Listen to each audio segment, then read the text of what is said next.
अस्सलामुअलैकुम, welcome again to Urdu primary world. आखिरी अशरा कैसे गुजारें। रमज़ान का आखिरी अशरा बहुत ही अहमियत का हामिल है, क्योंकि इसकी ताख़ रातों में शब क़द्र को तलाश करने का हुक्म दिया गया है। तो क्यों ना हम कुछ नुकात के तहत इसकी प्लानिंग कर लें। तो आइए कुछ नुकात देखते हैं और इन नुकात के तहत हम आखिरी अशरा गुजारने की कोशिश करेंगे, ताकि ज़्यादा से ज़्यादा रमज़ान की फ़जीलतें हम हासिल कर सकें। नंबर 1, नमाज बाजमात पढ़ें। अगर आप लॉकडाउन की वजह से आप मसाजिद में नहीं जा सकते तो घर में जमात का एहतमाम करें। इशा की नमाज और फ़ज्र की नमाज बाजमात अदा कर लें। नंबर 2, अल्लाह सुब्हानहू तआला का खूब ज़िक्र करें।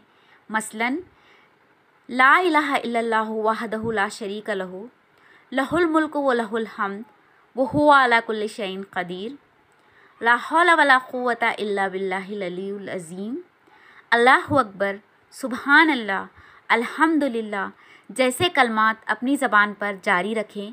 दुरूद पाक की कसरत करें, ख़ास तौर से दुरूद इब्राहिमी। नंबर 3, दुआ कीजिए। अपनी दुआ लिस्ट बना लें।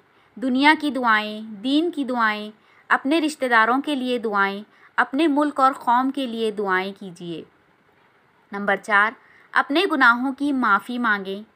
नंबर 5, सदका खैरात करें। नंबर 6, कुरान मजीद की तिलावत तर्जुमे के साथ समझ कर पढ़ें। नंबर 7, तफसीर की किताबें पढ़ें या तफसीर के लेक्चर्स सुन लें। नंबर 8, अपने ज़रूरतमंद बहन भाइयों की ज़रूरत का ख़ास ख्याल रखें। नंबर 9, इन दिनों में ख़ास तौर पर दूसरों को दीन की दावत दें।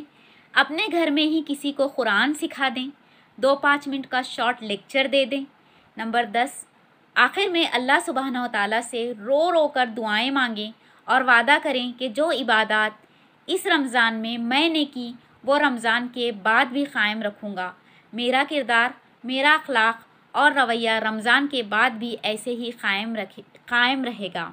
अल्लाह सुब्हानहू तआला सुनने और बोलने से ज़्यादा हमें अमल की तौफ़ीक़ दे और हमारे आमाल को कबूल फ़रमाएँ। आमीन या रब्बुल आलमीन।